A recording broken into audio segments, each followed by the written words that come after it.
The North Atlantic in winter had a way of making even experienced pilots uneasy. The ocean below the helicopter stretched out like a dark bruise, thick waves grinding against each other under a sky that felt heavy and distant. Lieutenant Commander Derek Hawley had spent years flying missions over hostile waters, but that morning something felt different. At first it was just a shape far below, drifting between waves, something small and irregular that didn't belong in the open ocean. As the helicopter descended slightly, the shape became clearer, and Hawley felt a quiet tension settle inside the cabin. It looked like debris at first, maybe a broken piece of a vessel lost during the storm 3 nights earlier. The same vessel whose distress signal had appeared for only 11 seconds before disappearing completely from every tracking system. But the closer they flew, the more the shape began to resemble something else. It wasn't just debris. It was a person floating face down on a fragment of shattered hull, barely large enough to keep her above the freezing water. No movement, no signal flare, nothing that suggested survival. The crew had seen situations like this before, and most of the time the ending was already written before they arrived. The temperature reading from the surface confirmed what everyone already knew. The water hovered just below freezing, the kind of cold that shut down the human body quickly and quietly. 3 days in those conditions should have meant only one outcome. Still, protocol required them to check. A rescue swimmer was lowered carefully into the violent wind and spray, landing on the unstable wreckage with practiced balance.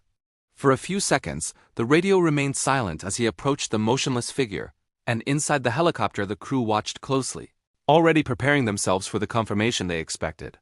But then the swimmer's voice returned over the radio, and what he said made the entire cabin go still. The woman was breathing. Weak, barely noticeable, but alive. That alone should have been impossible. Yet the situation became even stranger a moment later. As the swimmer reached to secure her for extraction, the woman suddenly moved. Not in panic, not in the confused reflex of someone barely conscious, but with deliberate control. Her arm came up quickly and caught his wrist, stopping him before he could touch her harness. For a brief second her eyes opened, pale and focused, despite everything she had been through. It wasn't the look of someone rescued. It was the look of someone evaluating a situation. After 2 seconds, she released his wrist, as if she had already made her decision about him, and her strength faded again. The swimmer reported that she was conscious, aware, and holding onto something tightly in her hands. When they lifted her up into the helicopter, the crew saw it clearly for the first time. Even after 3 days adrift in the freezing ocean, she had never let go of the rifle she carried. Wrapped in emergency thermal blankets, the woman appeared almost lifeless, her skin pale from the cold, and her lips faintly blue. Ice crystals clung to her hair and clothing, evidence of the brutal conditions she had endured. Yet when the medic began checking her vitals, the readings made little sense. Her body temperature was dangerously low, but not low enough for someone exposed that long. Her pulse was slow but steady, a rhythm that suggested control rather than collapse. Survivors pulled from similar situations were usually unstable, trembling violently as their bodies fought to regain heat. This woman, however, seemed strangely calm even in unconsciousness. It was as if her body had learned how to survive the cold instead of fighting it. But what unsettled the crew the most was still the rifle.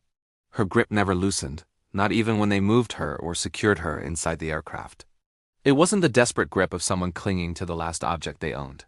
It looked trained, instinctive, the way a professional soldier handles a weapon even under extreme stress. That realization slowly spread among the team as they flew back toward the base. Whoever she wasn't just a survivor pulled from a shipwreck. When they finally arrived and transferred her to the medical facility, Hale made a quiet decision that even surprised some of his crew. Instead of sending the rifle to the armory as protocol required, he kept it under his own custody.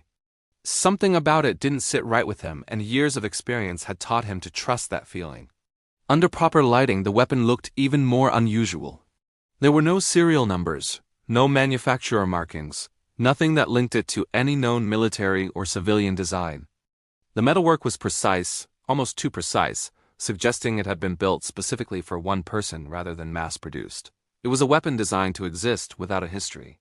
The real discovery came when the weapons specialist examined the underside of the rifle's stock and noticed a small integrated component that looked almost invisible unless someone knew where to look.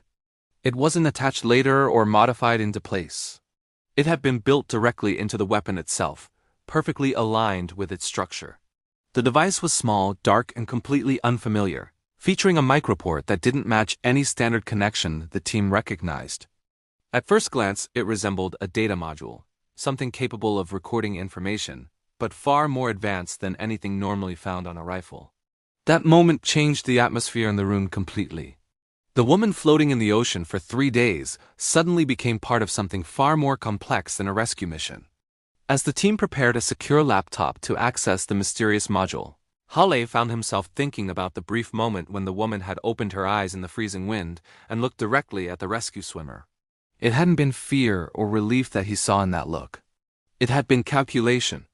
The kind of calm awareness that belonged to someone trained to survive situations most people would never experience. And the longer Hale studied the rifle and the strange black box built into it, the more he realized one unsettling possibility. The reason she survived the ocean for 3 days might not have been luck at all. It might have been determination driven by whatever secrets were stored inside that device. And if that was true, then pulling her out of the water might have just placed his entire team directly in the path of something far bigger than they were prepared for. The moment the helicopter landed, the situation shifted from a rescue to something far more complex.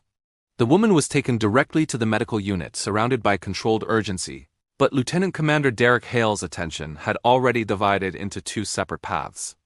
One part of him remained focused on the survivor, trying to understand how she had stayed alive in conditions that should have killed her within hours. The other part of him was locked onto the rifle secured in the equipment room, because every instinct he had told him that whatever answers they were looking for, they were connected to that weapon. Inside the medical facility, the examination began immediately. The results did not match reality. Severe dehydration was expected, and it was present, but beyond that, nothing followed the normal pattern of prolonged exposure to freezing ocean water. Her core body temperature was dangerously low, yet it had stabilized at a level that should have triggered cardiac failure long before rescue. Her pulse was slow, but not irregular. It maintained a steady rhythm that suggested control rather than collapse. Most alarming of all was the absence of violent shivering. In extreme cold, the human body fights desperately to generate heat, but her body had suppressed that response entirely. It wasn't shutting down. It was conserving. The attending physician tried to explain it through known medical science, but even she seemed uncertain. The final conclusion was quiet but deeply unsettling. This was not accidental survival. Her body had been conditioned, trained over time to endure cold in ways most people could not comprehend. While the medical team continued their work, Hale moved to the secured equipment room. The rifle rested on a stainless steel table under bright fluorescent lighting, and for the first time, it could be examined without distraction. The details were impossible to ignore. Every part of it had been built with deliberate precision. There were no serial numbers, no manufacturing marks, nothing that connected it to any known system. It was not just unregistered. It had been designed to exist without identity. The weapons specialist, Petty Officer Farrow, studied it carefully, his usual certainty replaced by focused attention. The receiver was custom-machined, the barrel longer than standard platforms, optimized for extreme range. The rifling pattern was non-standard, suggesting it had been specifically tuned rather than mass-produced. Even the mounting system indicated that a high-end scope had been attached recently and removed just before the woman entered the water. Every detail pointed toward a single conclusion. This was not a weapon built for general use. It was engineered for one purpose and one operator. The most unusual feature, however, was the integrated module built directly into the stock. It was small, nearly invisible unless someone knew where to look, and perfectly embedded into the weapon's structure. It wasn't an attachment or an upgrade. It was part of the rifle's original design. The surface was smooth, matte black with a microport that did not match any known interface standard.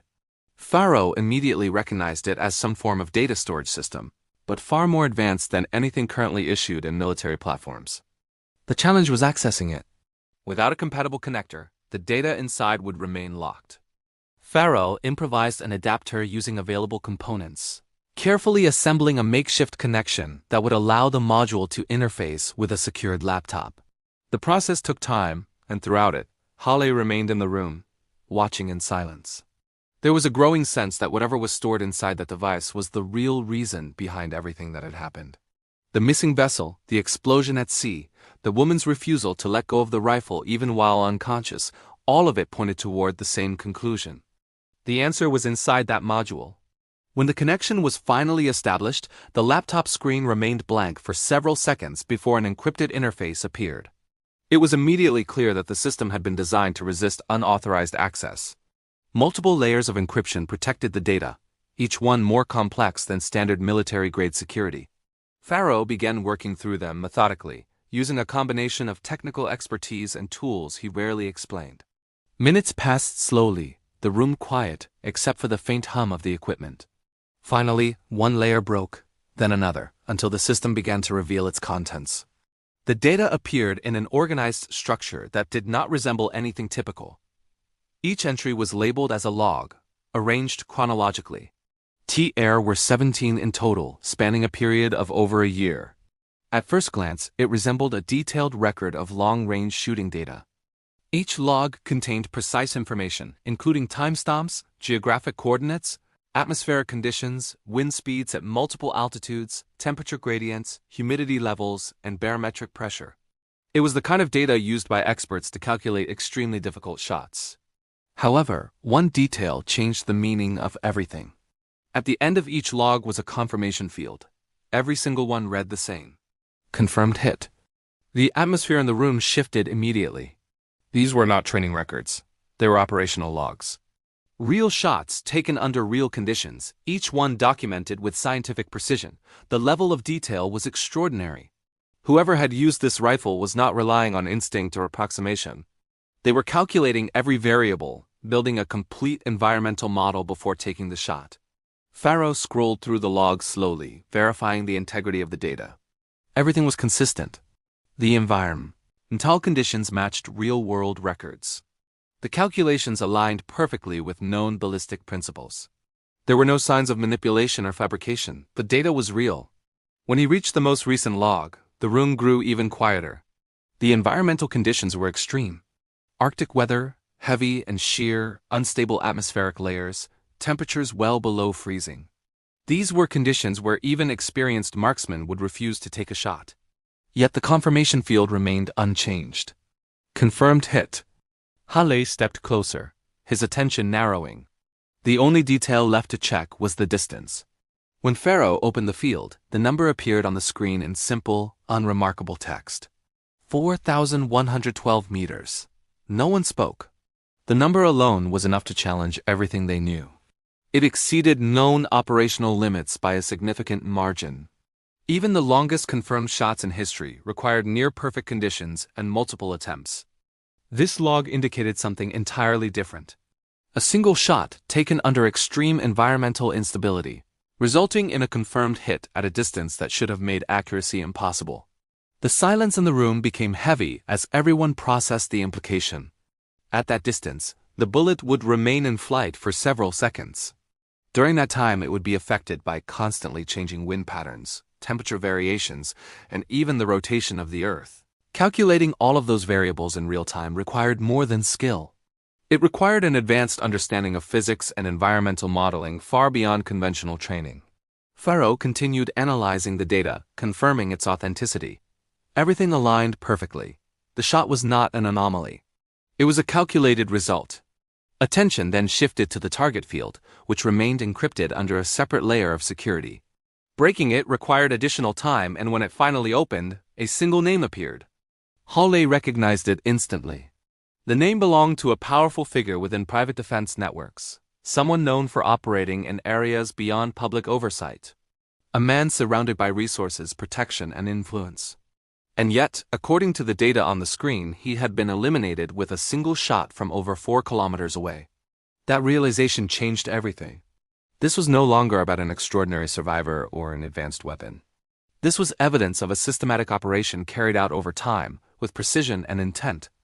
The 17 logs suggested a pattern, a sequence of targets engaged under carefully calculated conditions. The most recent entry was the most extreme, but it was unlikely to be the only one that mattered. Hale closed the laptop slowly, his thoughts moving ahead rapidly. If the data was real, then the woman in the medical bay was not just connected to these events. She was responsible for them. And if that was true, then someone else already knew it. The destruction of the vessel was no longer a mystery. It was an attempt to erase both the operator and the evidence. The explosion, the lack of distress signals, the false registration of the ship, all of it pointed toward a coordinated effort to make sure nothing survived. But something had. The rifle remained on the table, silent but heavy with meaning. It was more than a weapon. It was a record, a system designed to document and preserve information that someone had tried to destroy. And now that it had been accessed, there was no going back. Hale understood that the situation had already escalated beyond his control. This was no longer a recovery mission or even a military matter. It was something larger, something that involved people and operations far outside normal command structures. And somewhere in the medical unit, the only person who knew the full truth behind those 17 logs was beginning to wake up. Whatever came next would depend on what she chose to say. By the time she opened her eyes, the facility had already changed around her without anyone realizing it. The room was the same white walls, controlled temperature, quiet machinery tracking her vitals, but the atmosphere felt different, as if something had shifted the moment consciousness returned to her. She did not wake with confusion or panic. There was no disorientation, no searching glance for context. Her eyes opened slowly, deliberately, focusing on the ceiling for a brief moment before adjusting to the space around her. It was the kind of awareness that came from habit, not recovery. Within seconds, she understood where she was, and more importantly, she understood what that meant. The medical monitor beside her continued its steady rhythm, unchanged, almost indifferent to the significance of the moment. Her body remained still, conserving energy, but there was nothing weak about her presence anymore. The cold that had nearly claimed her life seemed to have left no visible trace in her expression. When she finally shifted her head slightly, her gaze moved with precision, scanning the room, taking in details without appearing to. The door, the equipment, the positioning of the observation window, each element registered silently. Outside, Lieutenant Commander Hale had already been informed. He entered the room without urgency, but not without awareness. He had spent enough time preparing for this moment to know that whatever conversation followed would define everything that came next. When he stepped inside, she turned her head toward him immediately, her eyes locking onto his with the same calm intensity that the rescue swimmer had described earlier. There was no fear in that look, no gratitude either, only assessment. For a few seconds, neither of them spoke. Hale took a seat across from her, lowering himself deliberately to her level. He knew better than to approach this like an interrogation. This wasn't someone who would respond to pressure. She watched him the entire time, measuring his movements, his posture, the distance he chose to keep. When he finally spoke, his voice was steady, controlled, but stripped of anything unnecessary. He introduced himself, explained briefly where she was, and confirmed that she had been recovered from open water earlier that day. She listened without interruption, her expression unchanged, as if none of that information was new to her. When he finished, there was a short pause, and then she asked a single question. It wasn't about her condition, or how long she had been unconscious, or even where she had been taken. She asked about the rifle. That question confirmed what Hale had already suspected. Whatever had happened in the ocean, whatever had brought her to that point, the rifle was at the center of it. He answered carefully, telling her it was secure and under his custody. Her gaze held on him for a moment longer, searching for something beyond the words themselves. Whatever she was looking for, she seemed to find enough of it because she gave a slight, almost imperceptible nod and shifted her attention away. The conversation that followed did not unfold easily. She did not volunteer information, and Hale did not push directly. Instead, it moved in controlled steps, each answer revealing only what was necessary and nothing more. He asked about the vessel, and she confirmed that it had been destroyed. Not lost, not damaged, destroyed. The distinction mattered. When he asked who was responsible, she did not give a name. Instead, she described intent. The people involved were not reacting. They had anticipated her movements, tracked her route, and placed themselves in position before she could reach her destination. That alone shifted the entire situation. This was not an accident or an isolated attack. It was a planned operation, executed with precision, designed to eliminate both her and whatever she was carrying. The fact that she had survived suggested something had gone wrong for them, not right for her. Hale shifted the conversation toward the data module, watching her reaction carefully. She did not appear surprised that it had been accessed. In fact, there was a brief moment where her expression changed slightly, not with concern, but with acknowledgement. She had expected it. That realization tightened the space between them. She wasn't just reacting to events. She had planned for them. When he mentioned the most recent log, the 4,112-meter shot, she did not deny it, nor did she attempt to explain it in a way that made it seem extraordinary. To her, it was simply an outcome, a calculated result.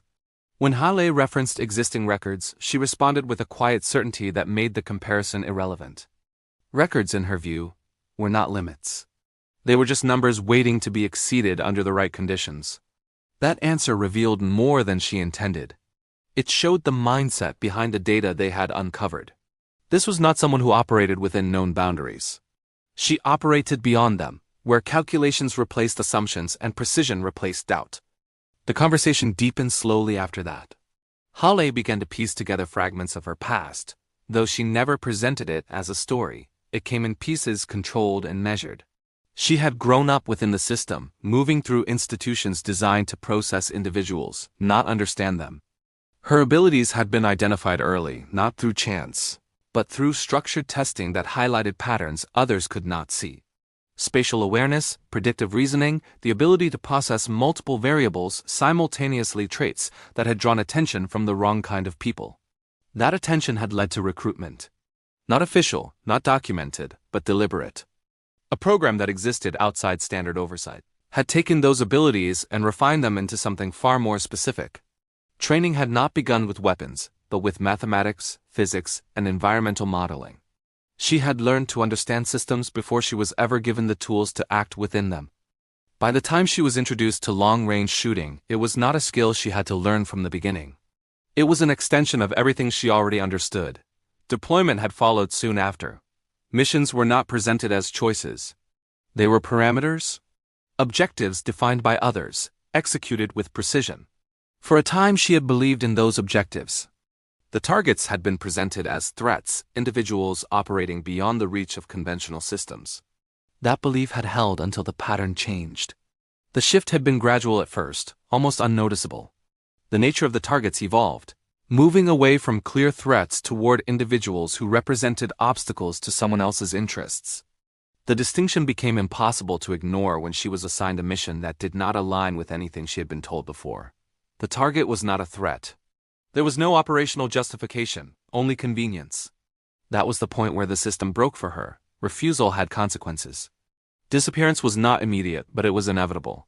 She had left before they could act, using the same skills they had trained into her to remove herself from their control. What followed was not escape in the traditional sense. It was a calculated withdrawal designed to gather information, not avoid it. Over the next several months, she had traced the structure of the program, identifying the individuals who funded it, controlled it, and benefited from it. The rifle and its integrated module became central to that process. It was not just a weapon. It was a recording system, a way to document actions with a level of precision that could not be denied or erased. Each engagement became more than an outcome, became evidence. The 17 logs represented that shift. They were not random targets. Each one was selected based on verified information, documented thoroughly before execution. The shots themselves served as confirmation, anchoring the evidence to an event that could not be disputed. The physics made it undeniable. The data made it permanent. When Hale realized that the scope of the situation expanded beyond anything he had expected, this was not just a series of operations. It was a constructed record, designed to expose a network that operated in the shadows. The woman sitting in front of him had not just survived something impossible. She had built something equally dangerous. The final piece fell into place when she confirmed that the module contained more than just shot logs. Beneath the surface layer was a deeper partition, one that held the full documentation behind each target. Financial records, communications, connections, all of it structured and secured in a way that prevented deletion or suppression. That was why the vessel had been destroyed. That's why she had been targeted, and that was why she had refused to let go of the rifle, even while drifting in freezing water for 3 days, because losing it would have meant losing everything she had built. The room fell quiet as that understanding settled between them. Hole realized that the situation was no longer about protecting a survivor or securing sensitive equipment. It was about deciding what to do with information that had the power to dismantle something much larger than either of them. She watched him closely, waiting for his response, not with urgency, but with the same calm patience that defined everything she did. She had already done her part. Now the next move belonged to him, and for the first time since this began, Hall understood that whatever choice he made would not just affect the outcome of a mission, it would determine whether the truth she had risked everything to preserve would survive, or disappear like everything else they had tried to bury at the bottom of the ocean. The realization settled over Hale with a weight he couldn't ignore, and for the first time since the helicopter had lifted that silent figure from the ocean, the situation felt larger than his authority, larger than his training, and far more dangerous than anything he had been briefed for. The woman sitting across from him was no longer just a survivor or even an unknown asset. She was the center of a carefully constructed chain of evidence designed to expose a network that had operated beyond oversight for years. Every decision from this point forward carried consequences that would reach far beyond the walls of the facility they were standing in. He understood that hesitation was no longer an option, but neither was acting without precision. He shifted the conversation toward what mattered most immediately, which was time. If someone had already tracked her once, if they had been able to intercept a vessel in open water and destroy it without leaving a trace, then they were not operating blindly. They had resources, coordination, and patience. The failure to eliminate her would not go unnoticed, and the window before they acted again would be limited. She confirmed that assumption without hesitation. The people who had targeted her would already be assessing the situation, recalculating, identifying any remaining paths to retrieve or destroy the data she carried. The fact that she was still alive meant their operation had failed, and failure was something organizations like that corrected quickly. Hale began outlining options internally, measuring risk against control. Requesting full base security involvement would bring additional protection, but it would also bring attention, and attention meant exposure to a chain of command he could not fully trust without understanding, who might be connected to the network she had described. Moving her off the base immediately would create mobility, but reduce control, exposing them to interception in transit. Holding position offered the highest level of control, but also made them a fixed target. Every option had a cost, and none of them guaranteed safety. She watched him think through it without interruption, her expression unchanged, her posture steady despite everything her body had endured. When she finally spoke, it was not to challenge his thinking, but to refine it. She pointed out that the data module was the priority target, not necessarily her. Eliminating her would be clean, but retrieving or destroying the evidence was essential. That meant the first attempt would likely not be direct. It would be controlled, precise, designed to avoid unnecessary exposure. An infiltration, not an assault. That insight narrowed the field immediately.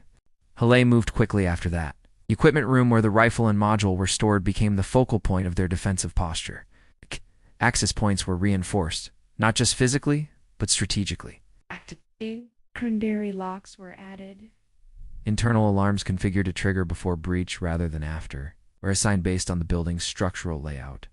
The team he had with him was experienced, each member capable of adapting under pressure, but even so, the tension in the air shifted as the nature of the mission changed.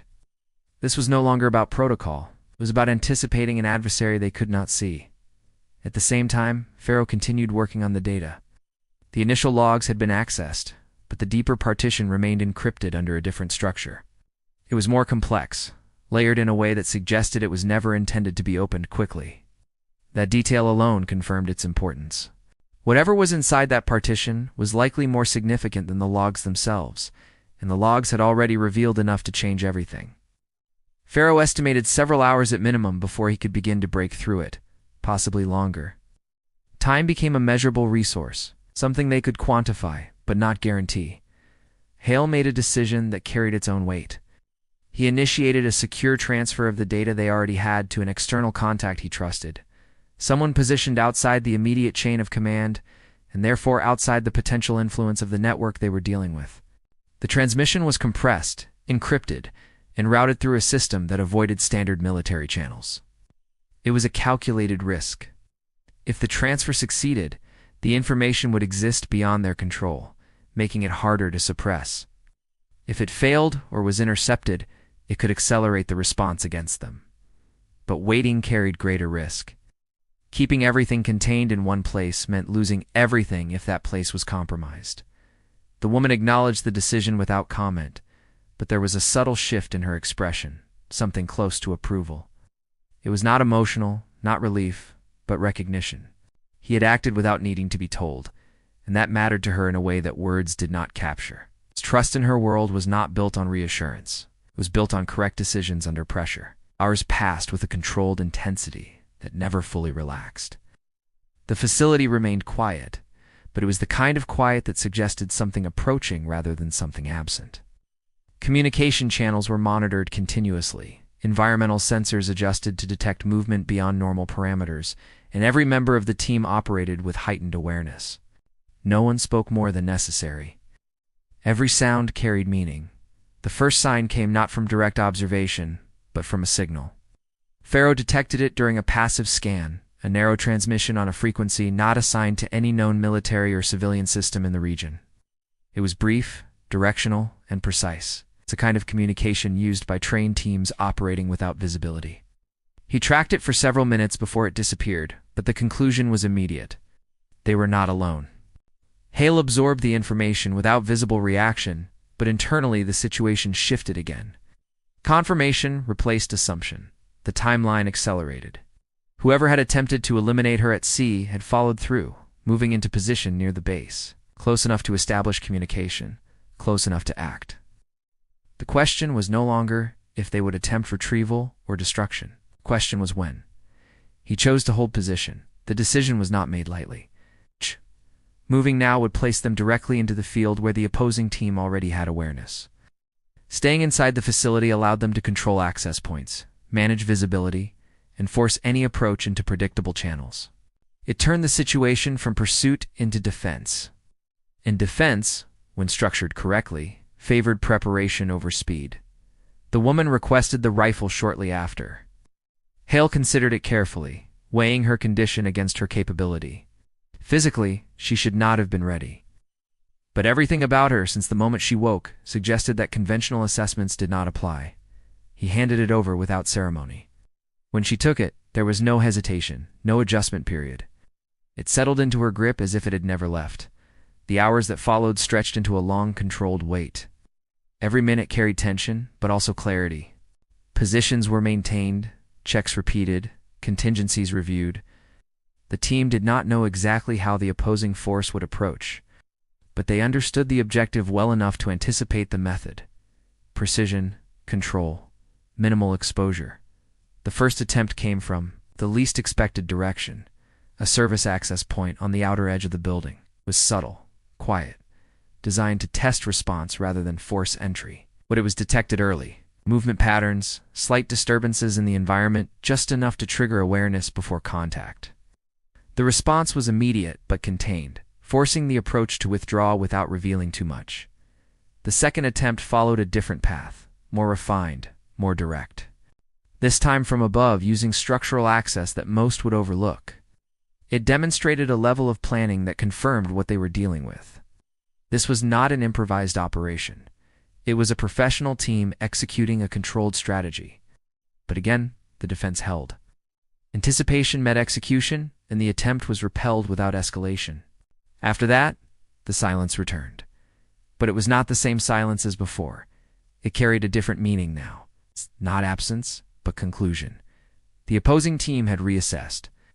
The cost of continuing the operation had changed. The data was no longer isolated, no longer contained within a single location. Attempting retrieval now risked exposure that could not be controlled. The objective had shifted beyond immediate reach. They withdrew, cleanly, completely, without leaving a trace. Hale remained in position long after the immediate threat had passed, not out of caution, but out of understanding. Operations like that did not end abruptly without reason. They ended when the calculation changed. When the risk outweighed the outcome. That meant the information they had transmitted had already begun to alter the larger equation.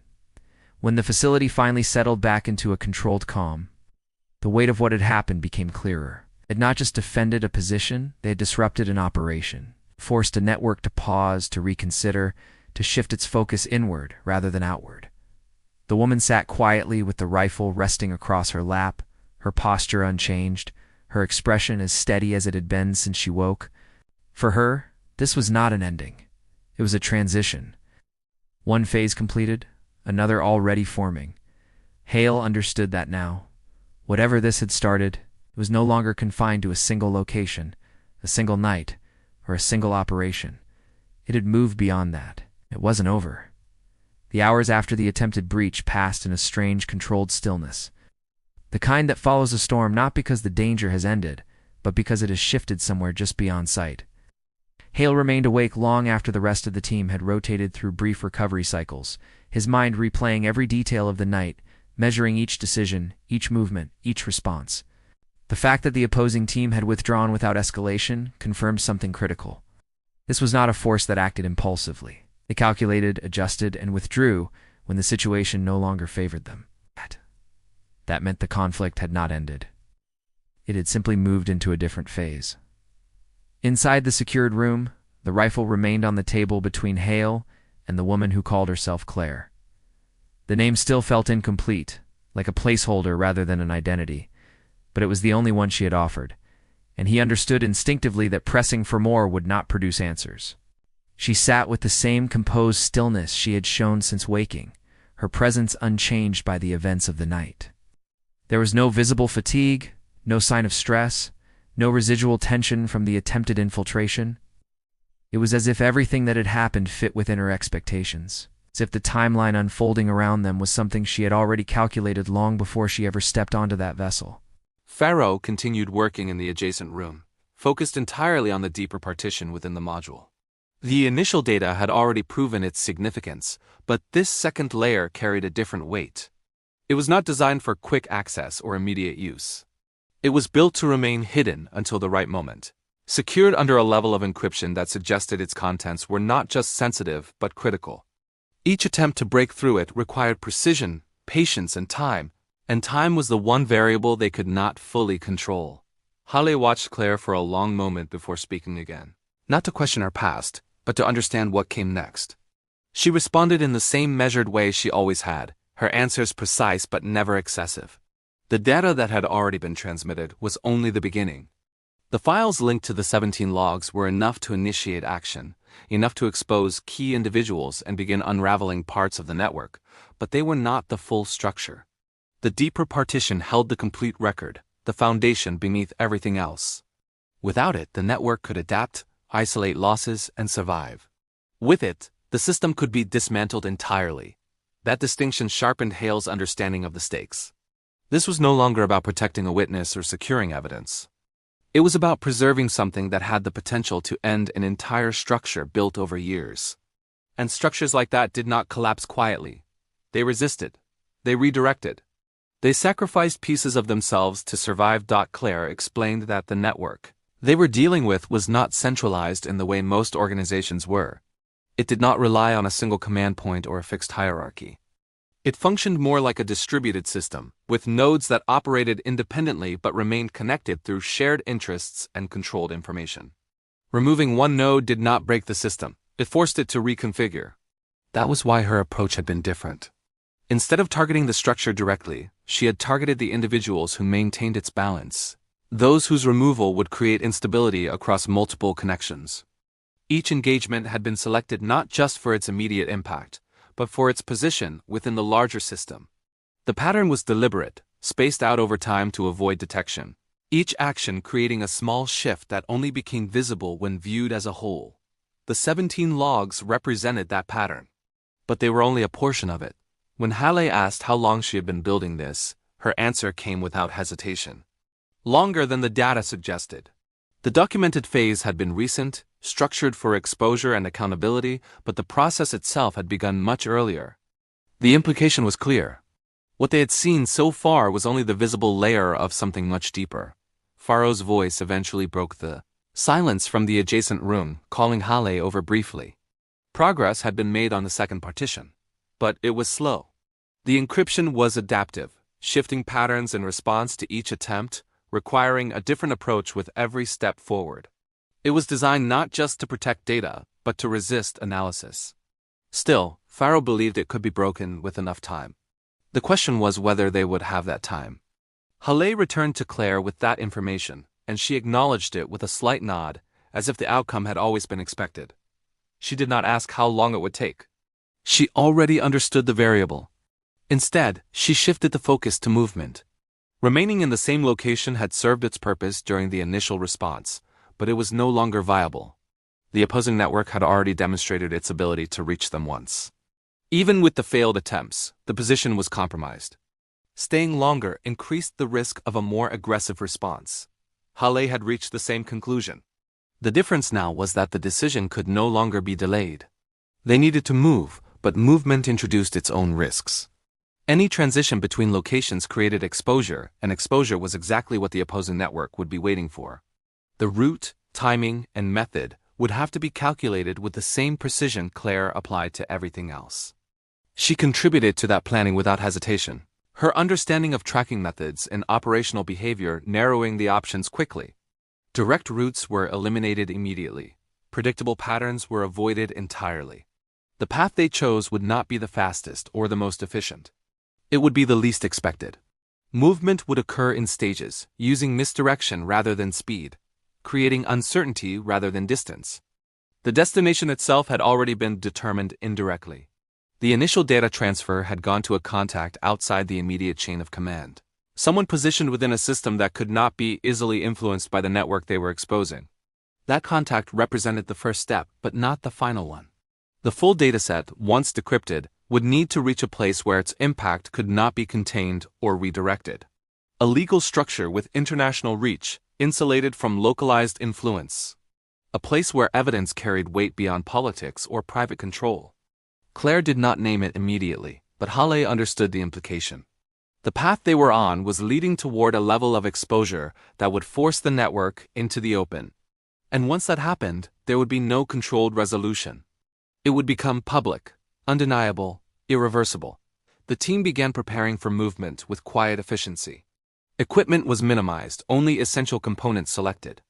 Communication devices were adjusted to operate on secure, low-detection frequencies. Routes were mapped and then remapped, each version tested against possible interception points. Every step was calculated, but no plan was treated as fixed. Flexibility became the core principle. Throughout it all, Claire remained steady, her focus never drifting, her presence never wavering. She handled the rifle with the same familiarity as before, not as a weapon she relied on, but as a tool integrated into her understanding of the situation. Halle noticed that she did not check it repeatedly or adjust it unnecessarily. She didn't need to. Everything about her suggested preparation that had already accounted for what others might still be considering as. The final preparations came together. Halle felt the weight of the transition ahead.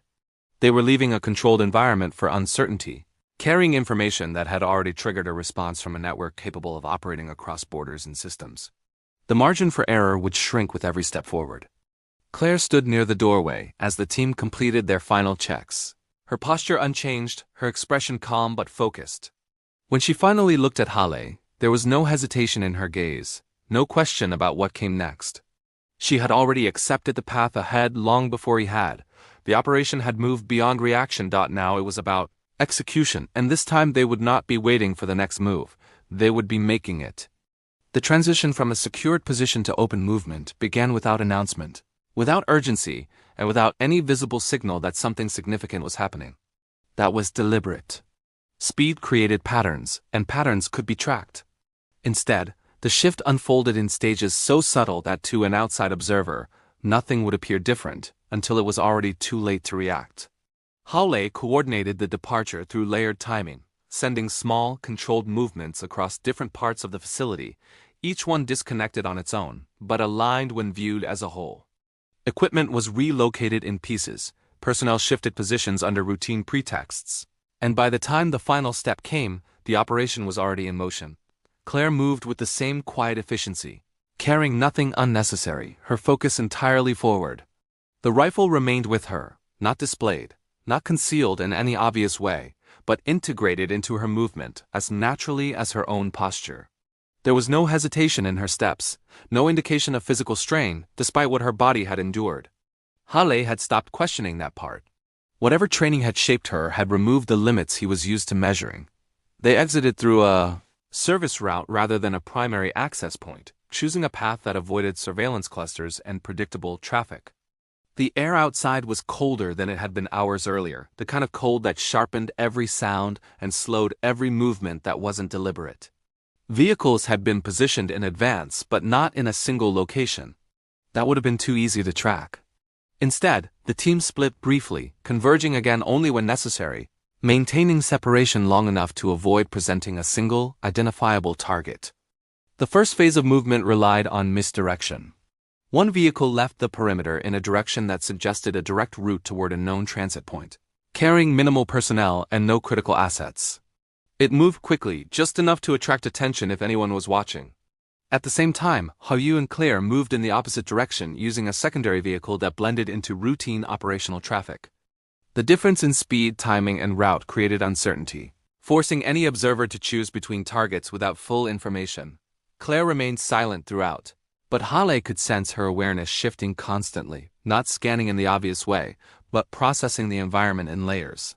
She didn't look for threats directly. She read patterns, small inconsistencies that most people would ignore.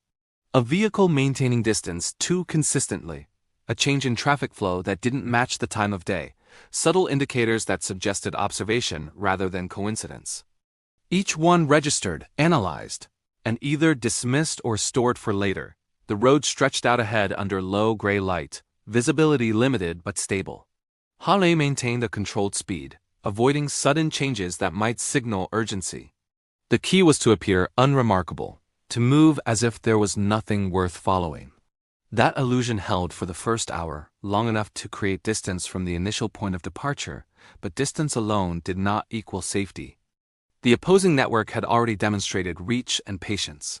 If they were tracking, they would not rush. They would wait for confirmation. The second phase introduced variation.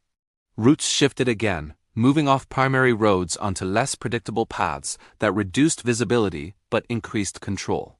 Terrain changed gradually, from structured infrastructure to more open, uneven ground where movement could not be easily anticipated from a distance.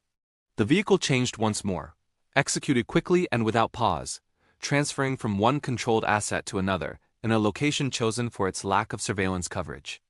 The transition took less than 2 minutes, but every second was measured. During that exchange, Claire paused for the briefest moment, her attention fixed on a point beyond the immediate area. Hale followed her gaze instinctively but saw nothing unusual. That alone was enough to confirm that something had registered with her. She didn't explain it, didn't need to. Instead, she adjusted their timing slightly, accelerating the departure by a narrow margin that most would consider insignificant. To her, it wasn't. The third phase of movement abandoned conventional routes entirely. The path ahead was no longer defined by roads but by calculated direction, moving through terrain that reduced predictability at the cost of comfort and speed. The vehicle handled it well enough, but the real advantage was in visibility. Without fixed paths, tracking became exponentially more difficult. Anyone attempting to follow would need to rely on broader surveillance methods, which introduced delays and increased the chance of losing the trail entirely. Hale noticed the shift in pressure as they moved deeper into this phase.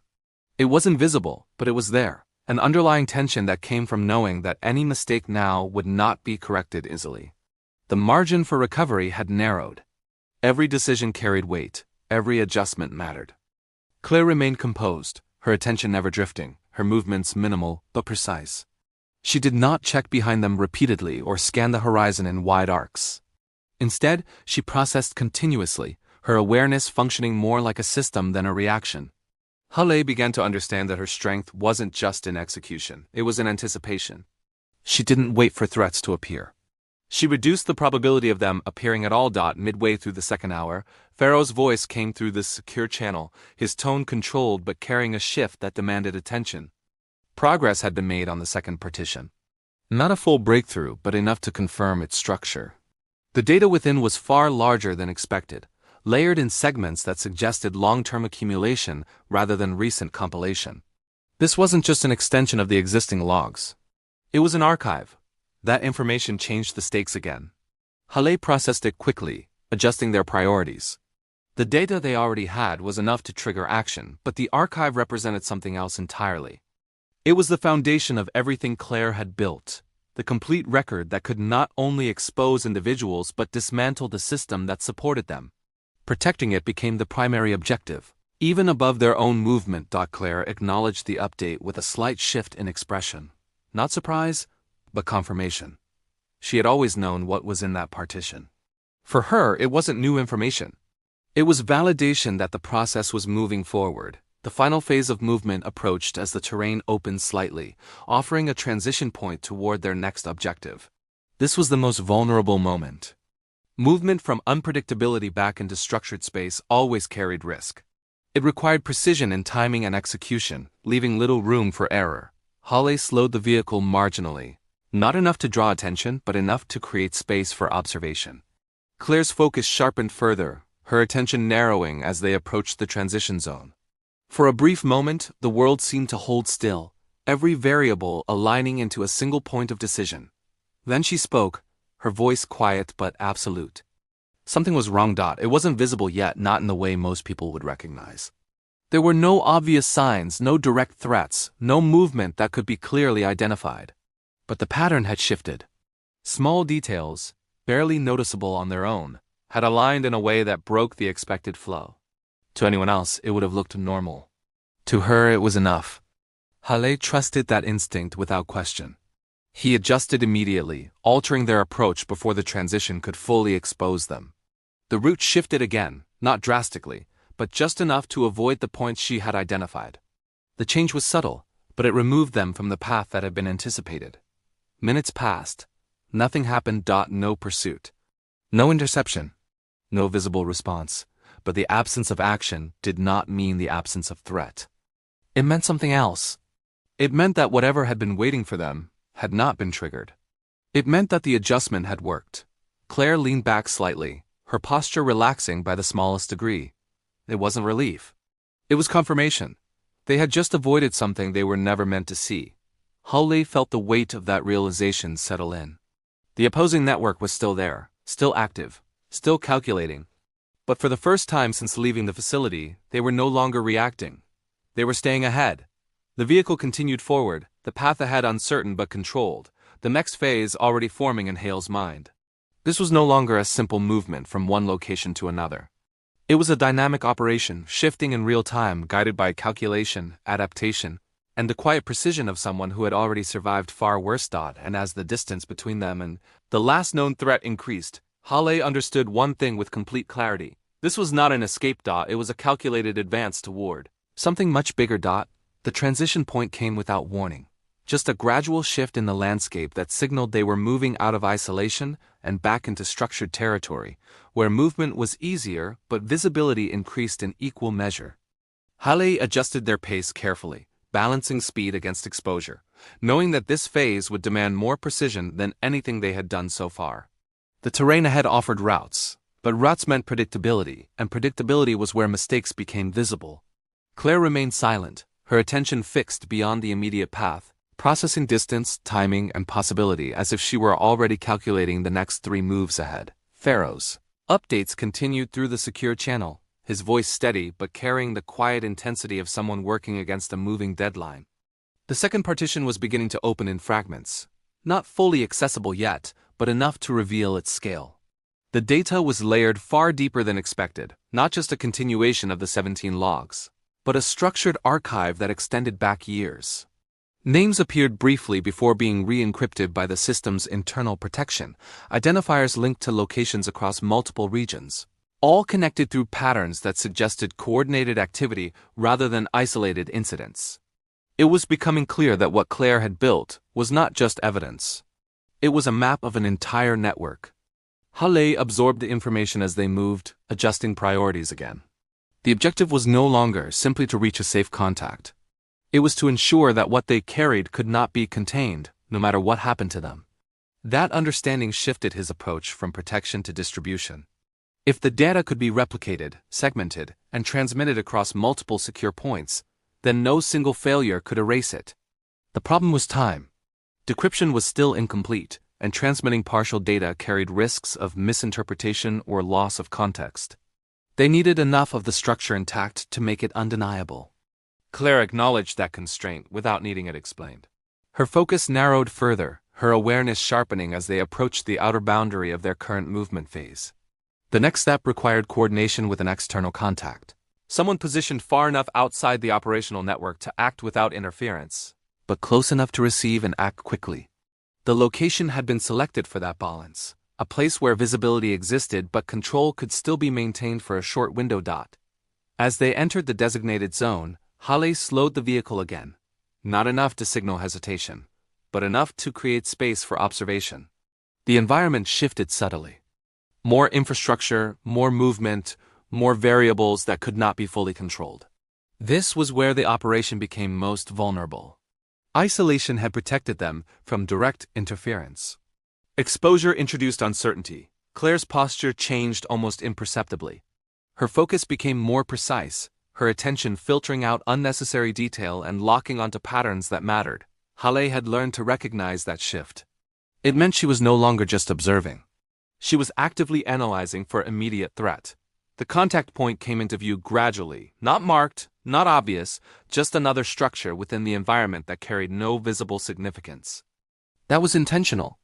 Anything more would have attracted attention long before they arrived. Hale maintained his approach, aligning their movement with the surrounding flow, neither accelerating nor slowing beyond what was natural. The first indication that something had changed came not from Claire but from Pharaoh. His voice cut through the channel again, this time with a subtle edge that hadn't been there before. He had accessed a deeper segment of the second partition, enough to identify a structural pattern within the archive. The data wasn't just chronological, it was hierarchical. Targets were not selected randomly or even independently. They were grouped, connected through layers of influence that extended beyond individual actions.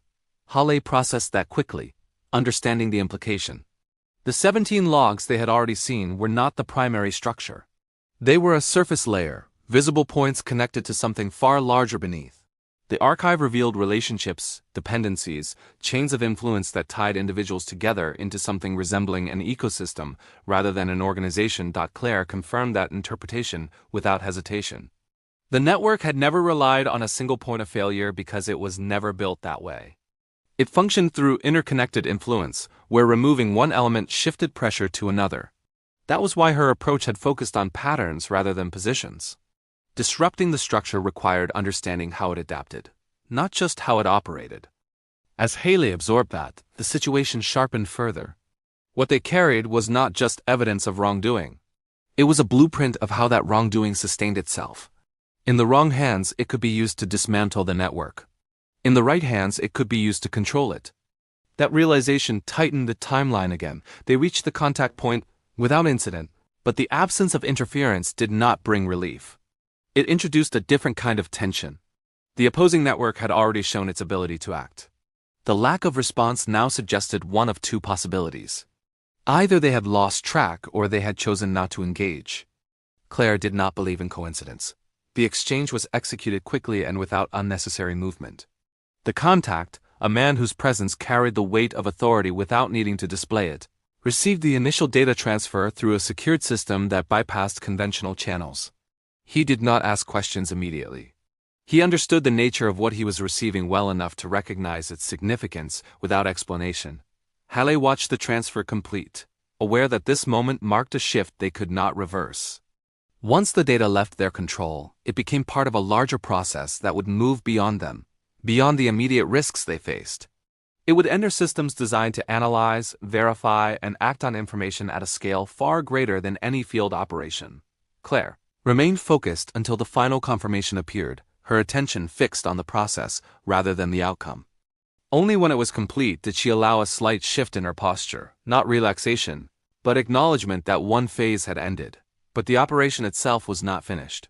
Pharaoh's voice returned once more, and this time the change was undeniable.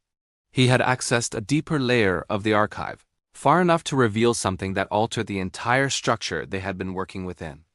The 17 logs, the additional layers they had begun to uncover, all of it was part of a documented phase that had been intentionally constructed for exposure. Beneath that, there was another set of records, older, more extensive, and far more dangerous. Hale felt the shift immediately, even before the details were fully explained. This was not just an extension of what they already knew. It was something else entirely. Claire's reaction confirmed it. She did not look surprised, but there was a stillness to her that hadn't been there before, a pause that carried weight. When she spoke, her voice remained steady, but the meaning behind it changed everything. The documented phase they had been working with was not the full scope of her actions. It was the part she had prepared to reveal. The deeper archive contained everything that came before, operations that had never been structured for exposure, engagements that had been executed under the original system before she had turned against it. Hale understood the implication instantly. The 17 targets were not the beginning.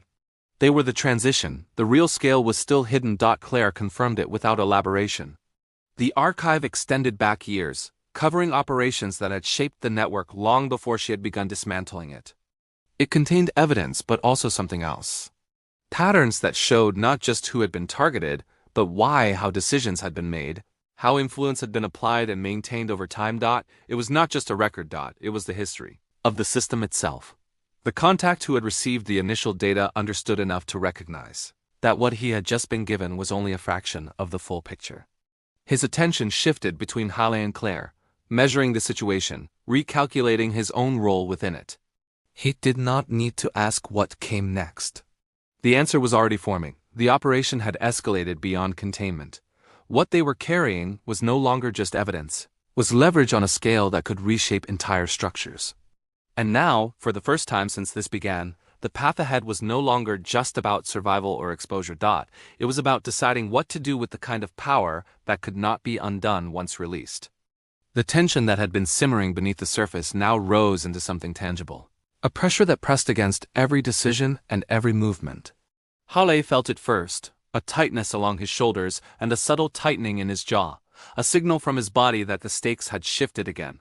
The landscape around them seemed different now, not because it had changed physically, but because their awareness of it had. Every shadow, every rustle, every distant sound carried meaning. Claire's movements were deliberate, each step measured against countless possibilities, each glance scanning for potential threats while simultaneously planning the next strategic move. It was a dance of anticipation and precision, one that Hale had grown attuned to but still found unnerving in its intensity. The contact had left them with the first segment of the archive, but that was just the beginning. The deeper layers that remained hidden held far more than data. They held the blueprint for the entire network, the history of decisions, manipulations, and covert operations that had sustained the system for years. Accessing them was not merely a technical challenge, it was a psychological gauntlet. Every choice carried consequences, and one misstep could unravel everything they had worked to protect. As they moved deeper into their temporary sanctuary, Claire began decrypting the next partition, her fingers flying over the interface with the precision of someone who had done this countless times. Hale watched, knowing that time was slipping away, that every minute spent analyzing data brought them closer to exposure.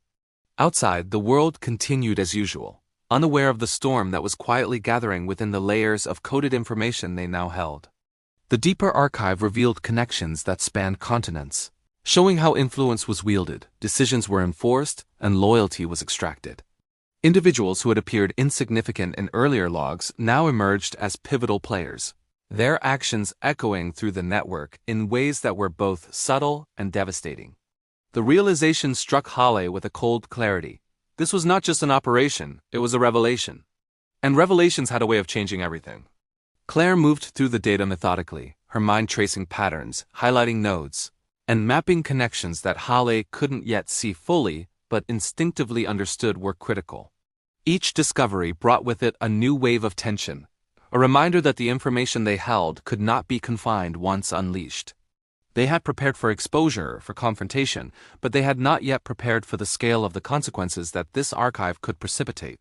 The longer they worked, the more the world outside their walls became irrelevant, filtered through the lens of the network's architecture that now sprawled before them like a living organism. And then it happened. A signal, faint but unmistakable, that indicated they were being observed.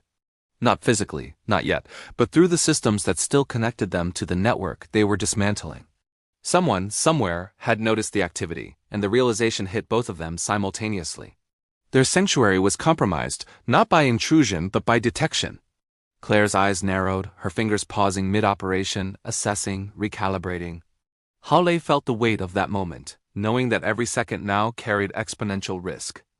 They were no longer merely custodians of the information. They were active participants in a high-stakes confrontation that had been orchestrated long before they arrived. The archive itself became a weapon, not in the sense of violence, but in the ability to reveal, to disrupt, to shift power balances in ways that could not be undone. As they prepared the next layer of data for transfer to the external contact, Claire spoke in a measured tone, outlining a strategy that balanced speed with security, exposure with control. Halle absorbed each directive, understanding the necessity of trust, timing, and precision.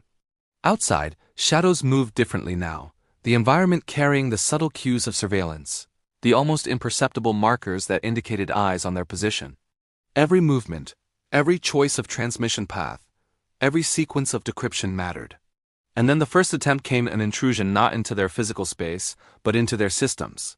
It was subtle, almost elegant in its execution, designed to test, probe, and measure rather than destroy. Claire's response was immediate. A countersequence that neutralized the intrusion while leaving no trace. A digital dance of offense and defense that was invisible to anyone outside their operation. Halle watched in awe and apprehension, realizing that this was the point where the theoretical stakes of the mission collided with practical danger. Every fraction of a second was a decision point, and the wrong choice could have cascading effects that reached far beyond their immediate survival. Yet, amidst the tension, a rhythm emerged, a coordination between them that allowed the work to continue, the next layers of the archive to be decrypted, analyzed, and prepared for secure transmission.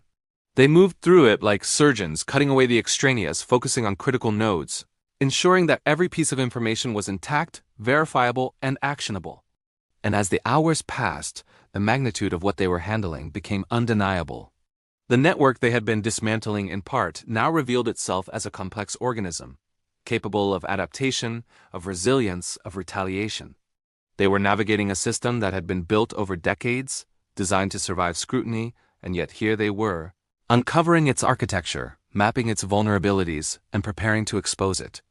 The pressure was immense, but it also sharpened their skills, heightened their awareness, and clarified their purpose.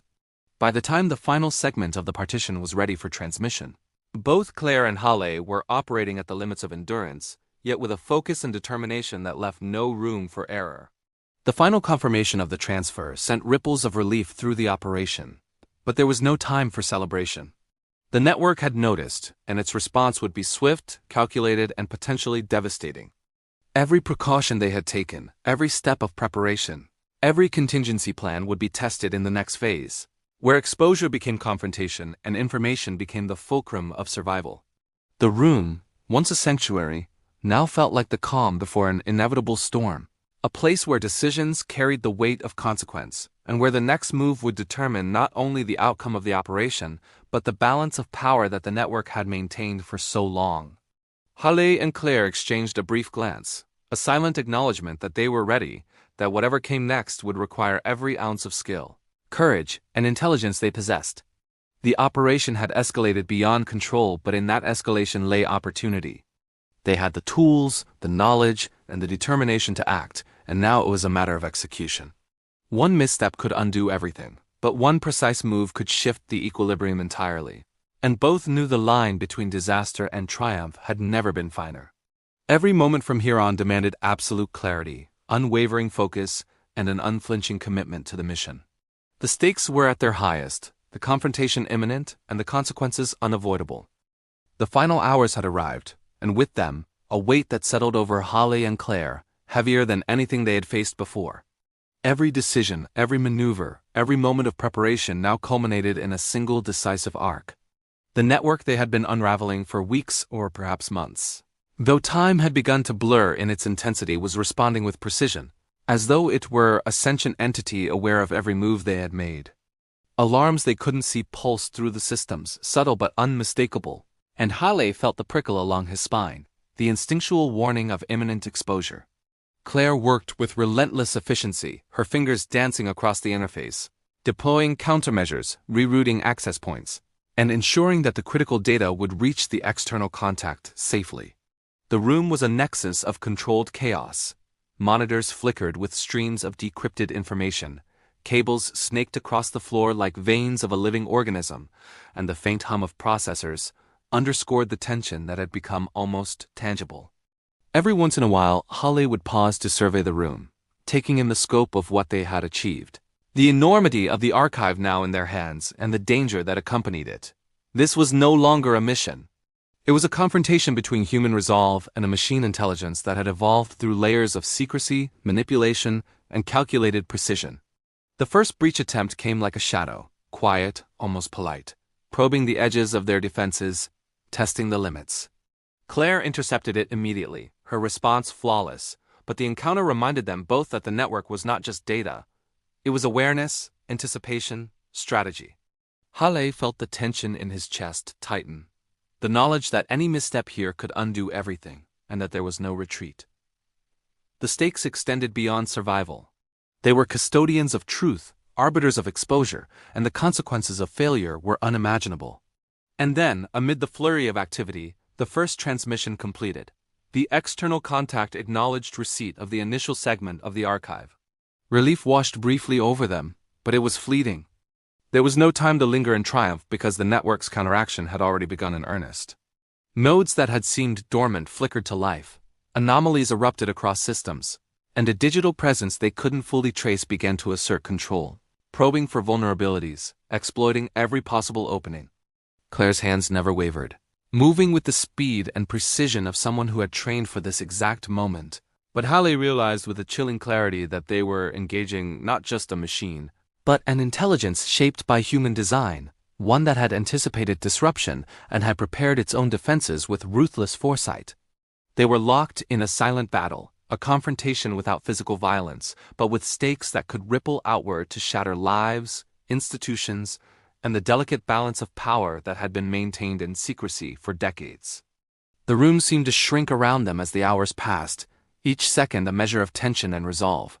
Hale could feel the exhaustion creeping into his muscles, the strain of sustained vigilance, but there was no room to falter. Every alert, every anomaly, every unexpected behavior of the network demanded immediate attention. And then came the critical juncture, a point at which the final partition of the archive would either be secured and transmitted or intercepted, destroyed, and rendered useless. Claire's fingers hovered over the keys, then descended in a flurry of motion, executing a sequence that had been planned for days, tested in simulations, and now required perfect execution under pressure, unlike anything they had faced before. Hale watched, barely breathing, the tension so thick it seemed to press against his skin. The network reacted immediately, deploying countermeasures of increasing sophistication, exploiting every potential flaw in their strategy. But Claire anticipated each move, a step ahead, preemptive in every response, turning the assault back on the system in a precise surgical strike. Data began to flow, securely segmented, encrypted, transmitted to the external node with confirmation that each packet had arrived intact.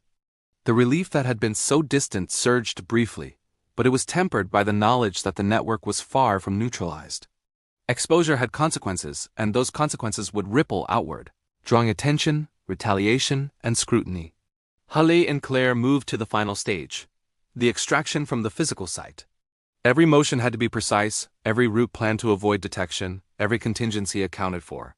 Outside, shadows moved in patterns that suggested surveillance, though they could not be certain. The tension was palpable, the sense that the world had contracted to a narrow corridor of action, awareness, and survival. They navigated with care, each step measured, each choice deliberate. And then, as they emerged into the night, Hale allowed himself a brief glance at the archive secured in their control. It was more than data, it was leverage, revelation, proof of the network's existence, its operations, and the manipulation it had enacted on countless levels. In that moment, the danger and triumph coexisted, a balance of fear and accomplishment that neither had experienced before. As they moved to rendezvous with the external contact, the first light of dawn touched the horizon, a subtle reminder that the world continued beyond their struggle. The mission was not yet complete. The aftermath would be complex, unpredictable, and potentially dangerous, but in this moment, they had achieved the impossible. They had confronted an insidious, omnipresent system and emerged with its secrets intact. The weight of the archive, once a burden, now felt like a testament to human resolve, ingenuity, and courage. In the quiet moments before they reached safety, Hale and Claire allowed themselves a fleeting acknowledgement of what they had accomplished.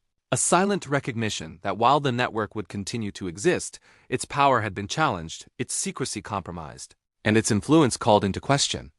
The storm had passed for now, but the repercussions would be felt far beyond the walls they had left behind, in corridors of power, in hidden offices, in decisions made in the shadows.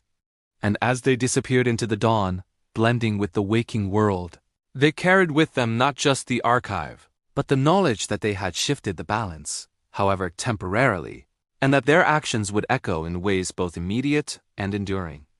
Every moment of fear, every ounce of effort, every second of unwavering focus had led to this resolution, a culmination of risk, strategy, and courage.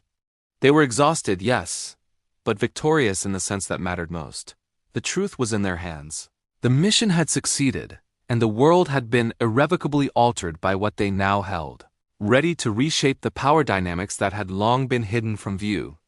And though the path ahead remained uncertain, and though new threats would inevitably emerge, for the first time in a long while, Halle and Claire allowed themselves the simplest of realizations. They had survived, succeeded, and changed the course of events in a world that would never see them as anything other than shadows.